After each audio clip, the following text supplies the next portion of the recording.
ओम शांति। ओम शांति। आज की तारीख है 27 जुलाई 2024। साकार महावाक्य। बाबा कहते, मीठे बच्चे, बाप समान रहम दिल और कल्याणकारी बनो। बाप समान रहम दिल और कल्याणकारी बनो। समझदार वह जो खुद भी पुरुषार्थ करे और दूसरों को भी कराए। समझदार वह जो खुद भी पुरुषार्थ करे और दूसरों को भी कराए।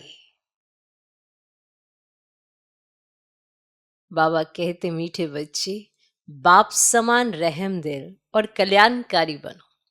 समझदार वह जो खुद भी पुरुषार्थ करे और दूसरों को भी कराए। आज का प्रश्न, तुम बच्चे अपनी पढ़ाई से कौन सी चेकिंग कर सकते हो? तुम्हारा पुरुषार्थ क्या है?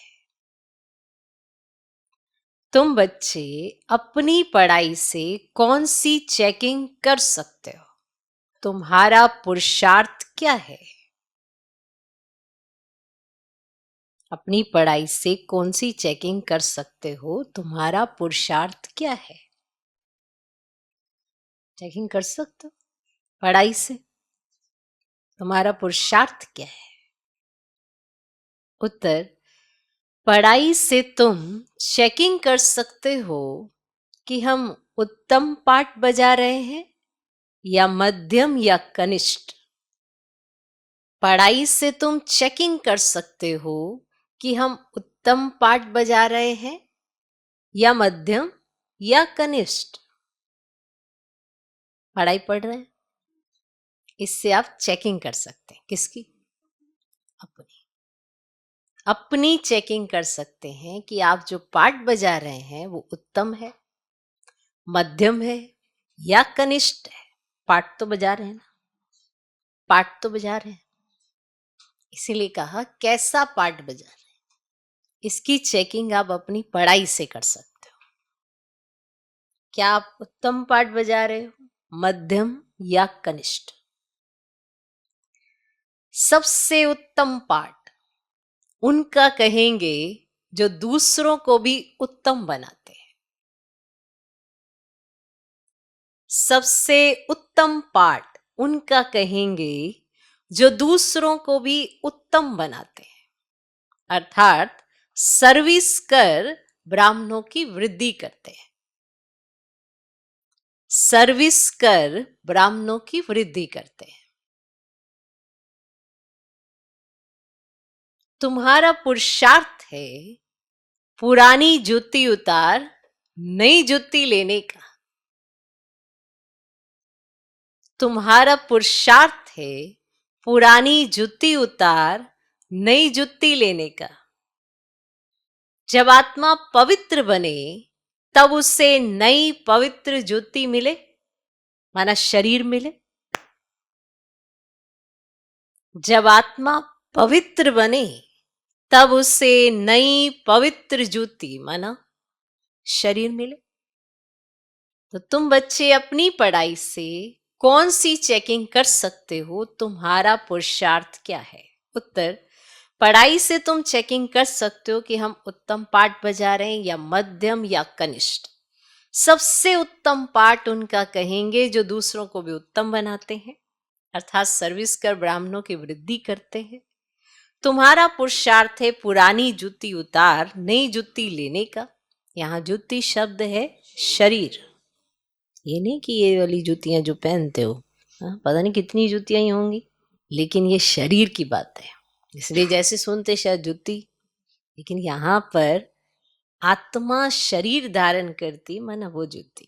ठीक है, तो नई जूती लेने का तुम्हारा पुरुषार्थ है। पुरानी जूती उतारनी है, माना पुराना शरीर छोड़ना है, नया लेना है। तो नए में भी कौन सा लेना है, वो तुम्हारे पुरुषार्थ पर निर्भर करेगा। इसमें बाबा कुछ नहीं कर सकते। समझा सकते हैं, आज तुम्हें बता सकते हैं, सिखा सकते हैं। सीखना ना सीखना ये भी तुम्हारे हाथ में है। हर बात को कैसे लेके जाना है ये सब तुम्हारे हाथ में है। इसके लिए कहा जाता है, जो भगवान समझाता है वो वैसा ही समझ में आए, इसके लिए पुरुषार्थ कर ले। स्थिति अच्छी होगी तो जो बाप कहना चाहता है वो एक्यूरेट वैसे ही समझ में आएगा जैसा बाबा हमें दिखाना चाहता है। वरना रावण वो सीन दिखाएगा कि बात का रूप ही बदल देगा। यही तो रावण का काम है।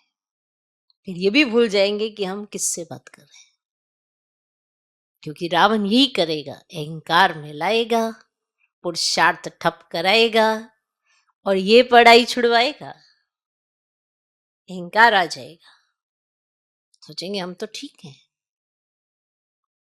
तो समझना है कि नई जुत्ती तो लेनी है, पर कैसी? उत्तम, मध्यम, कनिष्ठ। पुरुषार्थ में भी ऐसा है तो जुतियों में भी ऐसा है। इसीलिए तो पोजीशन होते हैं ना, कहाँ विश्व महाराजन की, कहाँ विश्व महारानी की, कहाँ राजा रानी की, कहाँ दास की दासी की, कहाँ प्रजा की। पोजीशन तो है। सब कुछ मदार है आज के पुरुषार्थ पर। आज कैसा पुरुषार्थ है तो सारा ध्यान आज पे होना चाहिए। कल तो ऑटोमेटिकली सिद्ध हो ही जाना है, सही भी हो जाना है, पर आज पर ध्यान कम है, इसीलिए फिक्र ज्यादा है कल क्या होगा। पर अगर आज ही अच्छा नहीं किया है तो कल क्या होगा ये तो स्पष्ट है। इसीलिए आज को सुधारना है, जो भगवान कहे वैसा समझना है। ओके, तो पवित्र ज्योति मिले जब आत्मा पवित्र बने। ओम शांति। बच्चे दो तरफ से कमाई कर रहे हैं, दो तरफ से कमाई कर रहे हैं। एक तरफ है याद की यात्रा से कमाई और दूसरी तरफ है 84 के चक्र के ज्ञान का सिमरन करने से कमाई। ठीक है, याद की यात्रा से कमाई और दूसरे तरफ है 84 के चक्र के ज्ञान का सिमरन करने से कमाई। इसको कहा जाता है डबल आमदनी। और अज्ञान काल में होती है अल्पकाल शन भंगुर सिंगल आमदनी। अल्पकाल शन भंगुर सिंगल आमदनी।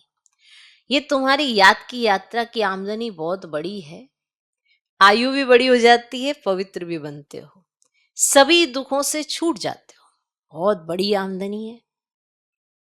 सतयुग में आयु भी बड़ी हो जाती है, दुख का नाम ही नहीं, क्योंकि वहां रावण राज्य ही नहीं। अज्ञान काल में पढ़ाई का अल्पकाल का सुख रहता है, माना जो पढ़ाई करते हैं वो किसके लिए करते हैं? आमदनी के लिए। अज्ञान काल में जो भी पढ़ाई कर रहे हैं वो किस लिए कर रहे हैं? टाइम पास करने के लिए। टाइम थोड़ा सा पास नहीं हो रहा, चलो टाइम पास कर ले। किस लिए की जाती है वो पढ़ाई? आमदनी के लिए की जाती है ना, या टाइम पास करना है? अल्पकाल के लिए भी अगर वो पढ़ाई की जाती है तो भी किसके लिए की जाती है? आमदनी के लिए। हर कोई इतनी पढ़ाई पढ़ रहा है, इतना आगे बढ़ने के लिए, किस लिए? ऊंच पद पाने के लिए, आमदनी मिले इसीलिए। एक जर्नल पढ़ाई होती है, पढ़ लिया हम थोड़ा सा, हमें पढ़ना लिखना भी आना चाहिए, किससे बात करना व्यवहार करना आना चाहिए, एक जर्नल। लेकिन अगर हम और एक्स्ट्रा पढ़ाई करते तो किसके लिए करते हैं? आमदनी के लिए। तो ये पढ़ाई भी किस लिए है? तुम्हारी आमदनी के लिए। याद की यात्रा किस लिए है? आमदनी के लिए। आमदनी समझते हो? इनकम। तो दो तरीके से आमदनी होती है, एक याद की यात्रा से और दूसरा 84 के चक्र के ज्ञान का सिमरन करने से भी तुम्हारी आमदनी होती है, माना इनकम जमा होती है। ठीक, तो अज्ञान काल में पढ़ाई का अल्पकाल का सुख रहता है और दूसरा पढ़ाई का सुख शास्त्र पढ़ने वालों को मिलता है। उनसे फॉलोअर्स को कुछ फायदा नहीं, फॉलोअर्स तो हैं भी नहीं, वो उनके फॉलोअर्स तो नहीं है, क्योंकि वो उनको पूरा फॉलो नहीं करते, जैसे उन्होंने किया वैसा तो नहीं वो करते, क्योंकि वे तो ना ड्रेस आदि बदलते ना घर बार छोड़ते, तो फॉलोअर्स कैसे कह सकते? पॉइंट है ना। अब कहते हैं वो सन्यासी के पास गए, वो उनके फॉलोअर्स हैं, तो फॉलोअर्स माना उनकी तरह ही चले ना, उनकी तरह ही करे, ड्रेस भी बदली करें, घर बार भी वैसे ही छोड़े, तो कहा जाए क्या है वो, फॉलोअर्स। लेकिन वो ऐसा नहीं करते। क्लियर? तो वो फॉलोअर्स तो है नहीं, क्योंकि वह ना तो ड्रेस आदि बदलते ना घर बार छोड़ते, तो फॉलोअर्स कैसे कह सकते। वहां तो शांति पवित्रता सब है। यहां अपवित्रता के कारण घर घर में कितनी अशांति होती है। तुमको मत मिलती है ईश्वर की, मिलती है ना, मत माना समझ। ये जो हमें मत मिलती है, जिसके आधार पर हम चलते हैं, जिससे हमारे कर्म श्रेष्ठ बनते हैं, अगर ये ना हो ना तो हमारे कर्म श्रेष्ठ ना बने,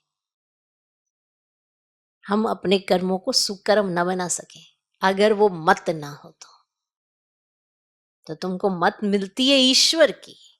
अभी तुम अपने बाप को याद करो, अपने को ईश्वरीय गवर्नमेंट समझो, परंतु तुम हो गुप्त।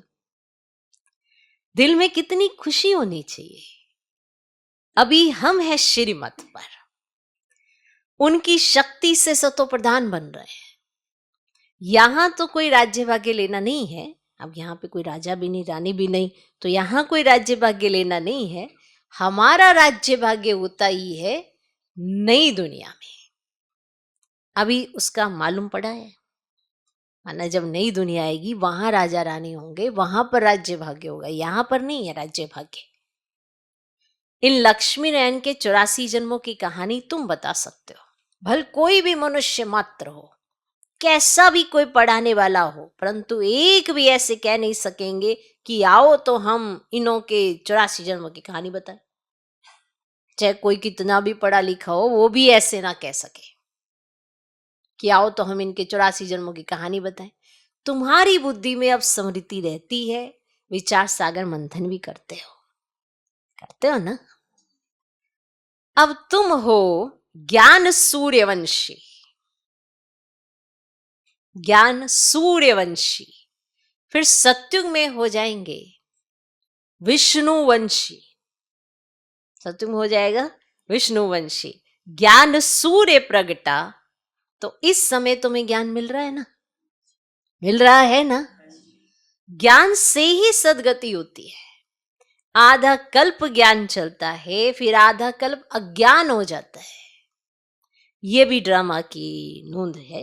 जैसे दिन और रात होता है ना, दिन और रात होता है ना, तो ये तो ड्रामा में नूंद है ना, इसको बदला नहीं जाता। ऐसे आधा कल्प ज्ञान चलते, फिर आधा कल्प अज्ञान हो जाता है। तो ये भी ड्रामा की नूंद है। तुम अभी समझदार बने हो, लग रहा है कि समझ आ गई। तो जितना जितना तुम समझदार बनते हो, औरों को भी आप समान बनाने का पुरुषार्थ करते हो, तो तुम्हारा बाप रहम दिल कल्याणकारी है तो बच्चों को भी बनना है। बच्चे कल्याणकारी ना बने तो उनको क्या कहेंगे, क्या कहेंगे। और गायन भी है ना, आप कहोगे कि हम कैसे करें किसका कल्याण, तो ये गायन भी तो है ना, हिम्मते बच्चे मददे बाप। ये भी जरूर चाहिए, नहीं तो वर्षा कैसे पाएंगे। माना भगवान ने हमें कितनी मुसीबतों से बाहर निकाला, फिर भी हम नहीं समझ पाए कि ये मदद किसकी है। बाप की है ना।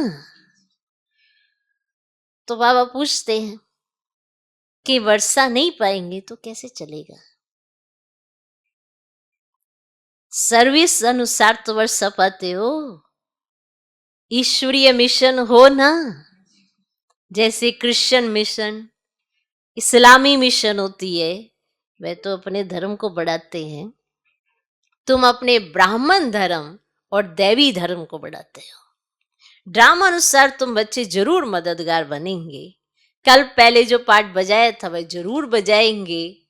तुम देख रहे हो, हर एक अपना उत्तम मध्यम कनिष्ठ पाठ बजा रहे हैं। तुम देख रहे हो, सबसे उत्तम पाठ वह बजाते हैं जो उत्तम बनाने वाला है।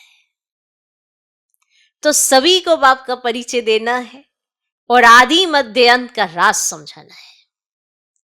ऋषि मुनि आदि भी नेति नेति कहते गए और फिर कह देते हैं सर्वव्यापी है और कुछ नहीं जानते, तो ड्रामा अनुसार आत्मा की बुद्धि भी तमो प्रधान बन जाती है। शरीर की बुद्धि नहीं कहेंगे, आत्मा की बुद्धि है ना, शरीर की बुद्धि तो नहीं कहेंगे, आत्मा में ही मन बुद्धि है। ये अच्छी रीति समझ कर फिर बच्चों को चिंतन करना है, फिर समझाना होता है। वो लोग शास्त्र आदि सुनाने के लिए कितनी दुकान निकाल बैठे हैं, है ना, तुम्हारी भी दुकान है। बड़े बड़े शहरों में बड़े दुकान चाहिए। बच्चे जो तीखे होते हैं उनके पास खजाना बहुत रहता है, इतना खजाना नहीं है तो कोई को दे भी नहीं सकते हैं। धारणा नंबरवार होती है, धारणा नंबरवार होती है। बच्चों को अच्छी रीति धारणा करनी है जो कोई को समझा सके। बात कोई बड़ी नहीं है, सेकंड की बात है, बाप से वर्षा लेना। तुम आत्माएं बाप को पहचान गए हो तो बेहद के मालिक हो गए। मालिक भी नंबरवार होते हैं, राजा भी मालिक तो प्रजा भी कहेगी हम भी मालिक हैं। तो यहां भी सब कहते हैं ना हमारा भारत, तुम भी कहते हो श्रीमत पर हम अपना स्वर्ग स्थापन कर रहे हैं, फिर स्वर्ग में भी राजधानी है, अनेक प्रकार के दर्जे हैं। पुरुषार्थ करना चाहिए उच्च पद पाने का। बाप कहते जितना अभी पुरुषार्थ कर पद पाएंगे वही कल्प कल्पांतर के लिए होगा। जितना अभी पाएंगे ना वही कल्प कल्पांतर के लिए नूंदा जाएगा। कहते ना ये नूंदा कब गया, अभी अभी अभी नूंदा जा रहा है, क्योंकि अभी सब कुछ स्पष्ट है। तो जब स्पष्ट होता है तभी तो नूंद पाओगे, तभी तो तय होगा कि आपको क्या समझ में आया। बाप कहते जितना अभी पुरुषार्थ कर पद पाएंगे वही कल्प कल्पांतर के लिए होगा। इम्तिहान में कोई की कम मार्क्स हो जाती है तो फिर हार्ट फेल भी हो जाते हैं। ये तो है बेहद की बात। पूरा पुरुषार्थ नहीं किया, पूरा पुरुषार्थ नहीं किया तो फिर दिल शिकस्त भी होंगे, सजाएं भी खानी पड़ेंगी। उस समय कर ही क्या सकेंगे, कुछ भी नहीं। आत्मा क्या करेगी? वो लोग तो जीव घात करते डूब मरते हैं। अब इसमें घात आदि की तो बात ही नहीं है। बताओ आत्मा क्या करेगी? वहां तो जब कुछ ऐसा होता है ना तो जीव घात कर लेते हैं कि हम इस दुख से परे हो जाएं। अब बताओ आत्मा क्या करेगी? जब आत्मा को ये रियलाइजेशन होगी कि मैंने क्या कर लिया, तो बताओ आत्मा क्या करेगी? आत्मघात क्या करेगी? बची ही आत्मा है, शरीर छोड़ दिया है, कुछ बचा ही नहीं है और रियलाइजेशन हो रही है आत्मा को। बताओ क्या करेगी? तो जब हो ना शरीर में तो पुरुषार्थ ही कर लो। तो आत्मा का तो घात होता नहीं, वे तो अविनाशी है। बाकी शरीर का घात होता है जिससे तुम बाट बजाते हो। अभी तुम पुरुषार्थ करते हो ये पुरानी जूती उतार, हम नई दैवी जूती ले लेवे। ये कौन कहते हैं? आत्मा। जैसे बच्चे कहते हैं ना हमको नया कपड़ा दो, मेरे को नया कपड़ा लेके दो, जैसे बच्चे कहते हैं, तो हम आत्माओं को भी नया कपड़ा चाहिए। बाप कहते तुम्हारी आत्मा नहीं बने तो शरीर भी नया चाहिए, तब शोभा है। आत्मा नहीं बने तो शरीर भी नया चाहिए, तो तभी तो शोभा बनेगी ना। तो आत्मा के पवित्र होने से 5 तत्व भी नए बन जाते हैं। 5 तत्वों का ही शरीर बनता है। जब आत्मा सत्व प्रधान है तो शरीर भी सत्व प्रधान मिलता है। आत्मा तमो प्रधान तो शरीर भी तमो प्रधान है। अब सारी दुनिया के पुतले तमो प्रधान है। दिन प्रतिदिन पुरानी दुनिया होती जाती, गिरती जाती है। ये दुनिया और पुरानी होती जाती और गिरती जाती है और तमो प्रधान होते जाते हैं। और इस तमो प्रधानता के चक्कर में और तमो प्रधान और तमो प्रधान। नए से पुरानी तो हर एक चीज होती है, पुरानी हो फिर डिस्ट्रॉय होती है। तो ये तो सारी सृष्टि का सवाल है। नई दुनिया को सतयुग और पुरानी को कलयुग कहा जाता है। तो बाकी इस संगम युग का तो किसको भी पता ही नहीं है। तुम ही जानते हो ये पुरानी दुनिया बदलनी है तो बेहद का बाप, जो बाप टीचर गुरु है, उनका फरमान है कि पावन बनो। काम जो महाशत्रु है उन पर जीत पहन जगत जीत बनो। जगत जीत अर्थात विष्णु वंशी बनो। बात एक ही है, इन अक्षरों का अर्थ तुम जानते हो, बच्चे जानते, हमको पढ़ाने वाला है बाप, तो पहले तो ये पक्का निश्चय चाहिए। बच्चा बड़ा होते तो बाप को याद करना पड़े, फिर टीचर को, फिर गुरु को याद करना पड़े, तो भिन्न भिन्न समय पर तीनों को याद करेंगे। तो यहाँ तो तुमको तीनों इकट्ठे एक ही टाइम मिले हैं, तीनों इकट्ठे एक ही टाइम पर मिले हैं, तो बाप टीचर गुरु एक ही है। तो वो लोग तो वानप्रस्थ का भी अर्थ नहीं समझते, और वानप्रस्थ में जाना है इसीलिए समझते गुरु करना चाहिए। 60 वर्ष के बाद गुरु करते हैं। अब ये कायदा अभी निकला है, तो बाप कहते हैं इनके बौद्ध जन्मों के अंत में वानप्रस्थ अवस्था में मैं इनका सतगुरु बनता हूं। बाबा भी कहते हैं 60 वर्ष बाद सतगुरु किया है, जबकि निर्वाण धाम जाने का समय है। तो बाप आते ही है ना सबको निर्वाण धाम में ले जाने के लिए, तो मुक्ति धाम जाकर फिर पाठ बजाने के लिए आना है। वानप्रस्थ अवस्था तो वो तो की होती है, फिर गुरु करते हैं। और आजकल तो है ना, छोटा बच्चा हुआ उनको भी गुरु करा देते हैं, फिर गुरु को दक्षिणा मिल जाएगी। अब क्रिश्चियन लोग कृष्णाइज कराने गोद में जाकर देते हैं, परंतु वह कोई निर्वाण धाम में जाते नहीं। तो ये सब राज बाप समझाते हैं, ईश्वर का अंत तो ईश्वर ही बताएंगे, ईश्वर का अंत तो ईश्वर ही बताएंगे, और शुरू से लेकर बतलाते आए हैं। अपना अंत भी देते हैं और सृष्टि का ज्ञान भी देते हैं। ईश्वर खुद आकर आदि सनातन देवी देवता अर्थात स्वर्ग की स्थापना करते हैं। इनका नाम भारत ही चला आता है, और गीता में सिर्फ श्री कृष्ण का नाम डाल कितना रोला कर दिया है। ये भी ड्रामा है, हार और जीत का खेल है। इसमें हार जीत कैसे होती है, बाप बिगड़ तो कोई बता ही ना सके कि आखिर ये हार और जीत कैसे होती है। तो ये भी बाप के बिगड़ कोई बता ना सके। ये लक्ष्मी नारायण भी नहीं जानते कि हमको फिर हार खानी है, इनको भी नहीं पता कि हमको भी हार खानी है, नीचे उतरना है ना। अब यह तो सिर्फ तुम ब्राह्मण ही जानते हो, शूद्र भी नहीं जानते। तो बाप भी आकर तुमको ब्राह्मण से देवता बनाते हैं। हमसो का अर्थ बिल्कुल अलग है, ओम का अर्थ अलग है, और मनुष्य बिगर अर्थ जो आया वे कह देते हैं। जो भी तुमने बोलना है उसका अर्थ बुद्धि में स्पष्ट होना चाहिए, इसीलिए ज्ञान दिया। तो मनुष्य तो बिगर अर्थ जो आया वे कह देते हैं। अभी तुम जानते हो कि कैसे नीचे गिरते हैं फिर चढ़ते हैं, ये ज्ञान अभी तुम बच्चों को मिलता है ड्रामा अनुसार। फिर कल्प के बाद बाप ही आकर बताएंगे। जो भी धर्म स्थापक है वे आकर फिर अपना धर्म अपने समय पर स्थापन करेंगे, नंबरवार पुरुषार्थ अनुसार नहीं कहेंगे। जो धर्म स्थापन करते हैं वो नंबरवार पुरुषार्थ अनुसार नहीं कहेंगे, नंबरवार समय अनुसार। ऐसा नहीं पुरुषार्थ अनुसार आकर धर्म स्थापन करते हैं, नहीं, नंबरवार समय अनुसार आकर अपना अपना धर्म स्थापन करते हैं। ये देखो शब्दों का भी अर्थ बाबा ने समझाया, ऐसे नहीं कहीं पर भी कुछ भी लगा दिया, भाव ही बदल जाता है। नंबरवार समय अनुसार आकर अपना अपना धर्म स्थापन करते हैं। ये एक बाप ही समझाते हैं। मैं कैसे ब्राह्मण फिर सूर्यवंशी चंद्रवंशी डिनाइस्टी स्थापन करता हूं। अभी तुम हो ज्ञान सूर्यवंशी, क्या हो, ज्ञान सूर्यवंशी, जो फिर विष्णुवंशी बनते हो। अक्षर बड़ी खबरदारी से लिखने होते हैं, क्योंकि इन्हीं अक्षरों में ही सारा राज छिपा हुआ है। तो ये बड़ी खबरदारी से लिखने होते हैं जो कोई भूल ना निकाले। इसीलिए हमेशा अक्षरों का चयन बड़ा सोच समझ के करना चाहिए, जिससे कोई भूल ना निकाले।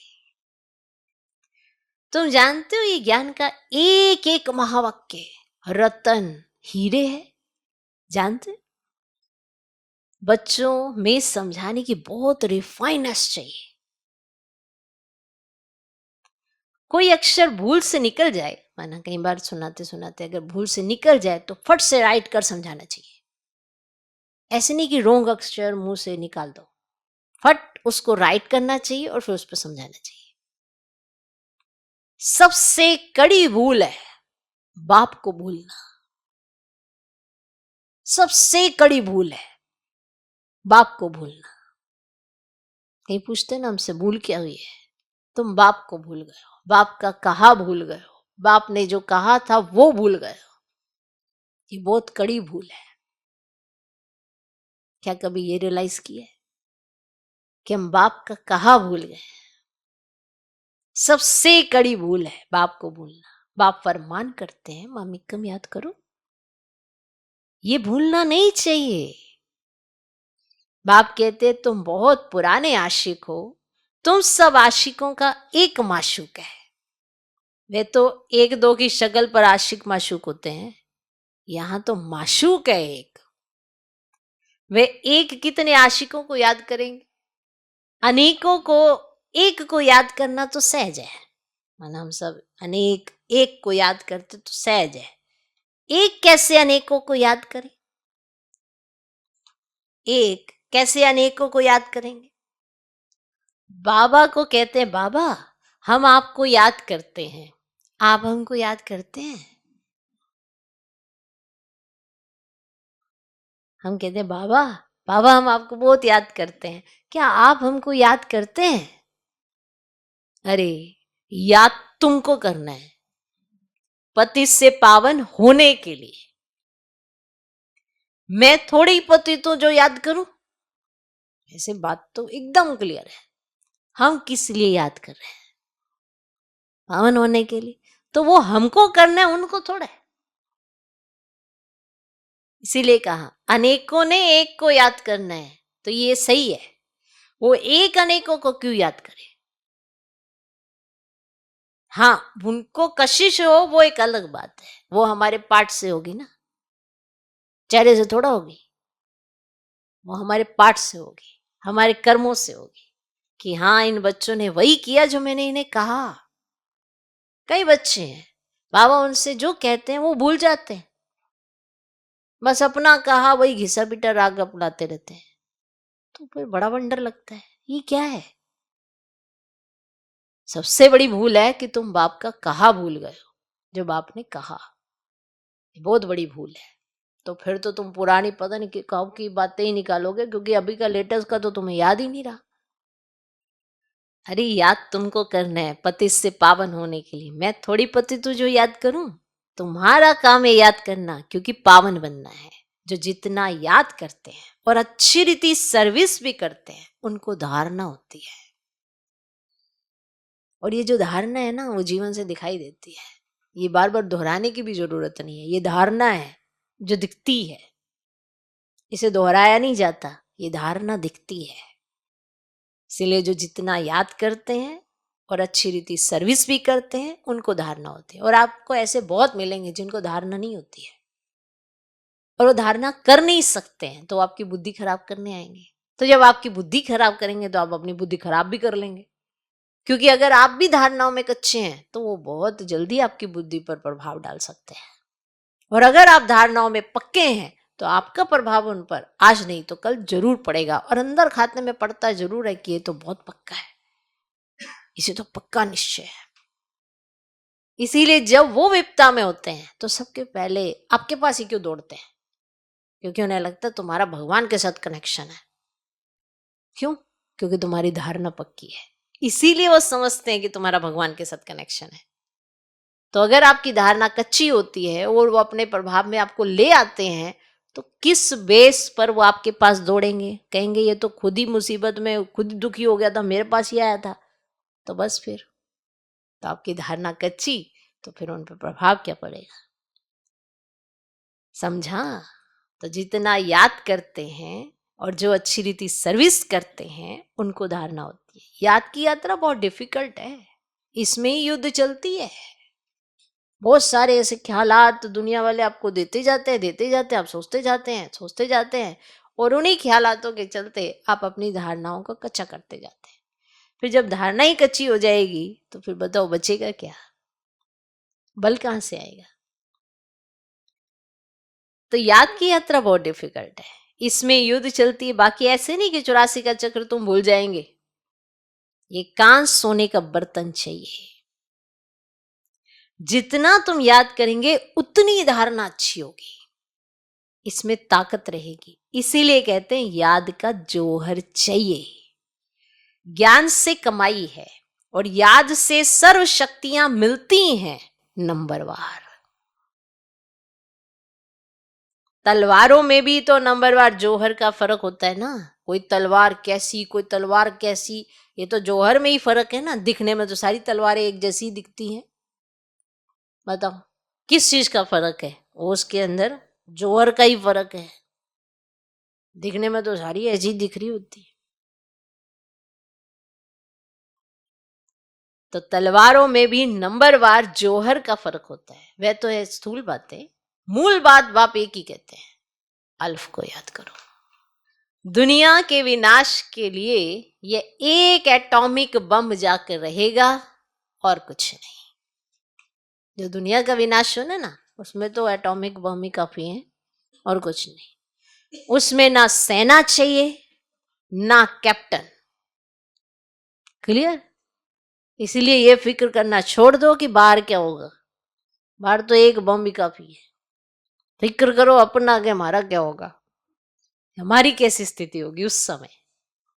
हाय तो अगर आज भी मचाओगे तो कोई फर्क नहीं पड़ेगा, लेकिन ये देखकर कि कल हमारी स्थिति कैसी होगी उसे आज पावरफुल बना लो। तो भले सामने सीन होंगे पर आप हलचल में नहीं आएंगे। तो दुनिया के लिए तो यह एक एटॉमिक बम जाकर रहेगा और कुछ नहीं। उसमें ना सेना चाहिए ना कैप्टन। आजकल तो ऐसा बना है जो वहां बैठे बैठे बम छोड़ेंगे। तुम यहां बैठे बैठे राज्य लेते हो और वहां वे बैठे बैठे अपना विनाश करा देंगे। तुम्हारा ज्ञान और योग उनका मौत का समान इक्वल हो जाता है। माना आप भी बैठे बैठे अपना भाग्य ले रहे हो और वो मौत की पूरी तैयारी कर रहे हैं, इक्वल हो जाता है। ये भी खेल है। एक्टर्स तो सब है ना, वो भी अपनी एक्ट करेंगे, आप भी अपनी एक्ट करोगे। लेकिन अब इस एक्ट में हीरो हीरोइन कौन है, ये एक्ट से ही देखा जाता है। एक्टर्स तो सब है ना। भक्ति मार्ग पूरा हुआ है तो बाप ही आकर अपना और रचना के आदि मध्य अंत का परिचय देते हैं। अब बाप कहते हैं व्यर्थ की बातें तुम नहीं सुनो। इसीलिए hear no evil, see no evil. इसका भी एक चित्र बनाया है। आगे बंदर का बनाते थे, अब मनुष्य का बनाते हैं। क्योंकि सूरत मनुष्य की है परंतु सीरत बंदर जैसी है, इसीलिए भेंट करते हैं। अभी तुम किसकी सेना हो? शिव बाबा की। बंदर से तुमको मंदिर लायक बना रहे हैं। कहां की बात कहां ले गए हैं। बंदर कोई पुल आदि बांध सकता है क्या? बांध सकता है क्या? ये सब है दंत कथाएं। माना ये दृष्टांत होते हैं। करता कोई है लेकिन उसका व्याख्यान किसी और चीज से रिलेट किया जाता है, तो इसे दंत कथाएं कहा जाता है। कभी भी कोई पूछे शास्त्रों को तुम मानते हो, मानते हो? बोलो वाह, ऐसा कौन होगा जो शास्त्रों का नहीं मानेगा। हम सबसे जास्ती मानते हैं।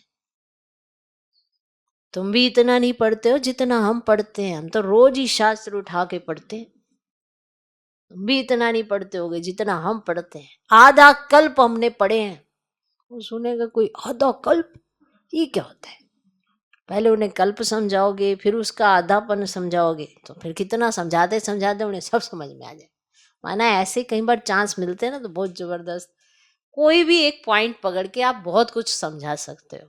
अगर आपका शौक है तो इंटरेस्ट आता है कि अरे इस आत्मा को भी, इसका भी भाग्य बाबा से मिला दें इसको। तो आधा कल्प हमने पढ़े हैं।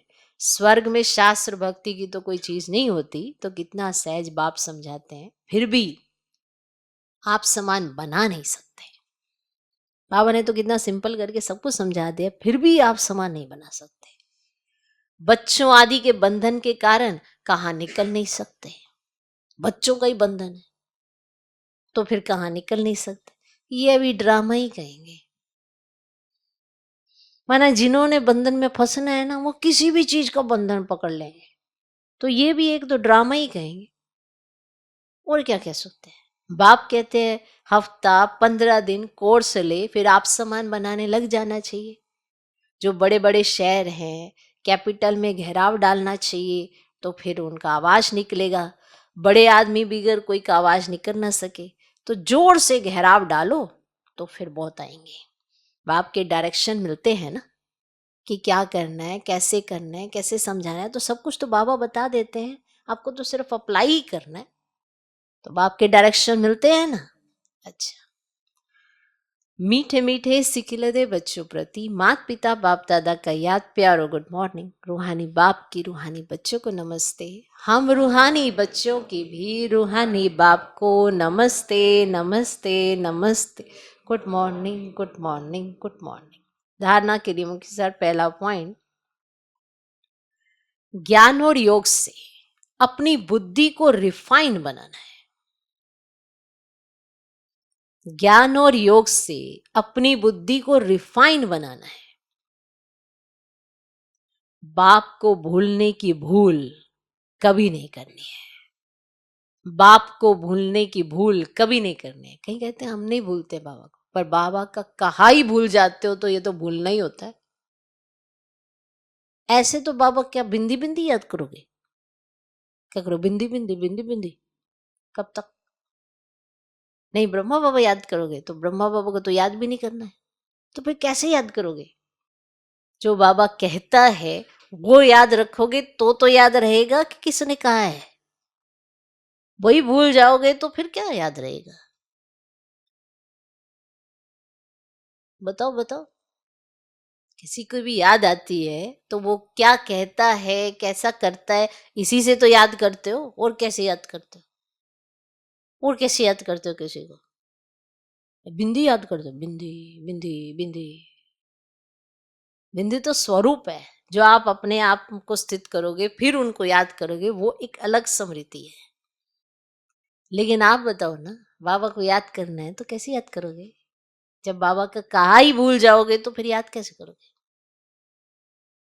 तो बाप को भूलने की भूल कभी नहीं करनी है। और सबसे पहले तो ये रियलाइज करो कि हम भूल जाते हैं, इसीलिए हमें बाबा ने क्या कहा है वो भी हम भूल जाते हैं।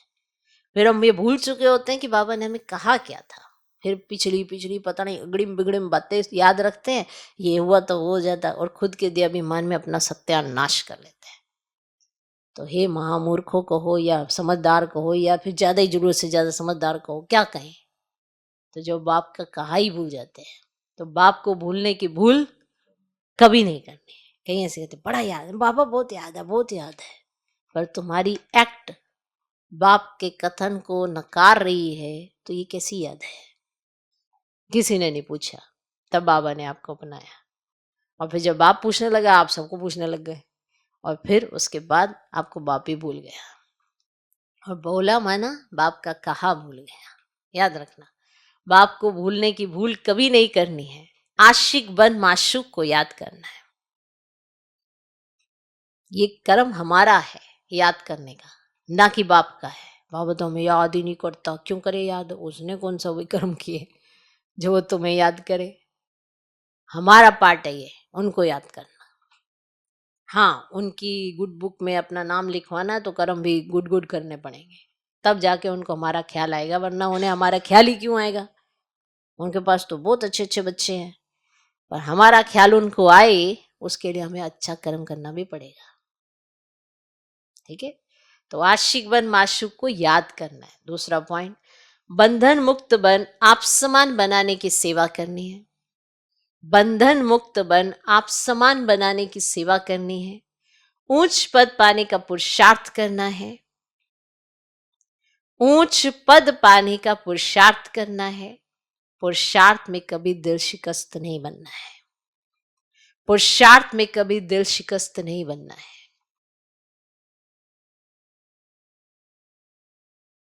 आज का वरदान, 1 मिनट की एकाग्र स्थिति द्वारा शक्तिशाली अनुभव करने कराने वाले एकांतवासी भाव।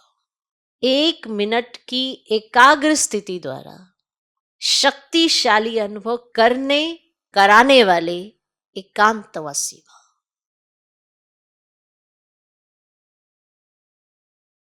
1 मिनट की एकाग्र स्थिति द्वारा शक्तिशाली अनुभव करने कराने वाले एकांतवासी भव।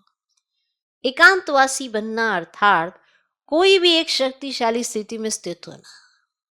ये नहीं कि आप जाके वहां पे कोने में बैठ गए, ये एकांतवासी है, मैं एकांतवासी हो गया, ये नहीं है। किसी भी एक शक्तिशाली स्थिति में स्थित हो जाना, इसे कहते हैं एकांतवासी होना।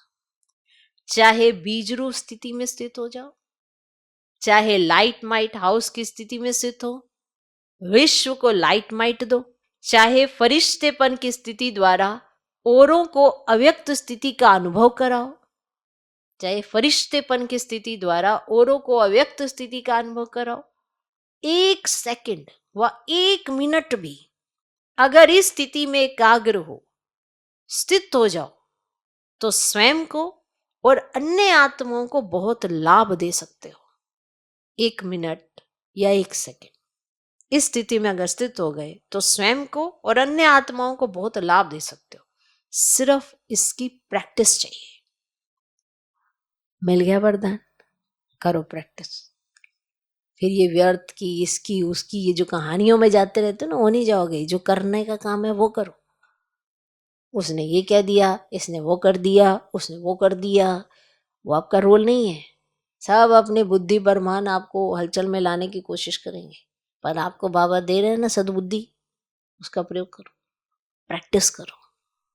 कभी बीज रूप स्थिति, कभी लाइट माइट, कभी फरिश्ता स्वरूप, माना इसका अभ्यास करो। जब खुद इस स्थिति में स्थित होंगे तो खुद को भी लाभ पहुंचेगा, दूसरों को भी लाभ पहुंचेगा। वाइब्रेशन बनेंगे, ओरा बनेगा, वायुमंडल ऐसा बन जाएगा।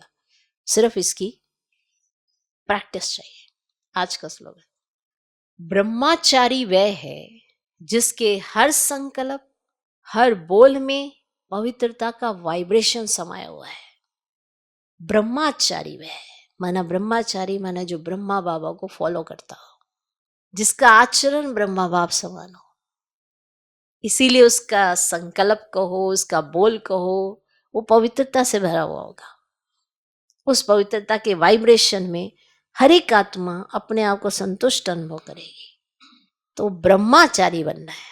तो ब्रह्मचारी वह जिसके हर संकल्प, हर बोल में पवित्रता का वाइब्रेशन समाया हुआ है। एक ब्रह्मचारी माना पवित्र रहने वाला, एक ब्रह्मचारी जो पवित्रता के वाइब्रेशन के साथ ब्रह्मा बाबा को फॉलो भी करता हो, जिसका संकल्प भी शुद्ध हो, जिसके बोल भी शुद्ध हो। ऐसी आत्मा हमको बनना है। कौन सी? ब्रह्मचारी।